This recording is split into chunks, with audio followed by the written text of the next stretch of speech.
এদিকে কলকাতায় প্রথমবারের মতো বসেছে গরুর হাট। আর সেখান থেকে বিস্তারিত জানাতে কলকাতার পার্ক সার্কাস থেকে যোগ দিচ্ছেন সহকর্মী ভাস্কর সর্দার।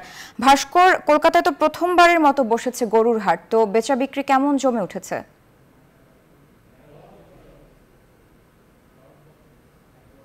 ধন্যবাদ। দেখো, আগেই বলে রাখি, কলকাতায় প্রথমবার নয়, কলকাতায় কিন্তু একাধিকবার এরকম গরুর হাট বসে, অস্থায়ী হাটগুলো।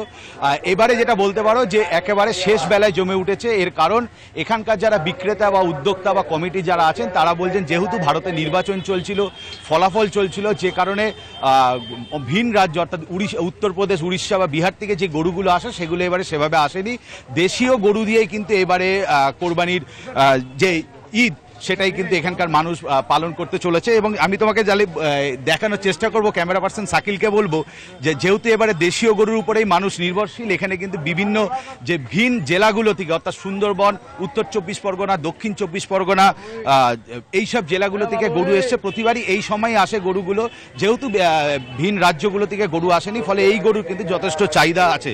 এবং এর সাথে তোমাকে বলে রাখি যে ছোট সাইজের একেবারে সব ধরনের মানুষের কথা ভেবে যেখানে এখানে কিন্তু গরু পাওয়া যাচ্ছে প্রায় 20 থেকে 25 হাজার রুপির মধ্যে, সেগুলো প্রায় 25 থেকে 30 কেজি মাংস হবে। এর পাশাপাশি 1 থেকে 1.5 লাখ রুপির মধ্যে যেই গরুগুলো পাওয়া যাচ্ছে সেগুলো কিন্তু 30 থেকে 40 মণ গরু পাওয়া যাবে। আমি এখানকার যে উদ্যোক্তা আছে তাকে খুব সংক্ষেপে বলবো, দাদা এবারে কেন আপনাদের এত দেরিতে হাট বসলো?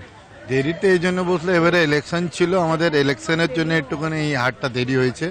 আর তার উপরে কাউন্টিং ছিল, এই জন্য তার জন্য বাজারটাও একটু স্লো হয়ে গেছে। আর ভীষণ গরমও আছে, এই জন্য একটু দেরি হয়ে গেছে। যেমনটা বুঝলে যে প্রচণ্ড দেরিতে বসেছে হলেও কিন্তু মানুষ কিন্তু স্বতঃস্ফূর্তভাবে, আমি আশপাশটা দেখাতে বলবো যে এখানে যথেষ্ট মানুষ কিন্তু স্বতঃস্ফূর্তভাবে আসছেন। এবং এই ক্যামেরা পার্সন শাকিলকে শেষবারের মতো বলবো, দেখাও যে কিরমভাবে মানুষ এখানে কিন্তু মানে গরু গাড়ি ভর্তি করে গরু নিয়ে যাচ্ছে। তার ফলে এই একেবারে শেষ বেলায় 17 তারিখ ঈদুল আজহা, যেহেতু ভারতে এটাকে কিন্তু বকরি ঈদ বলে পালন করে, কলকাতাবাসী কোরবানি ঈদ বলে। এই 17 তারিখ ঈদ, এইখানেই কিন্তু এই তথ্যই থাকছে আমার কাছে।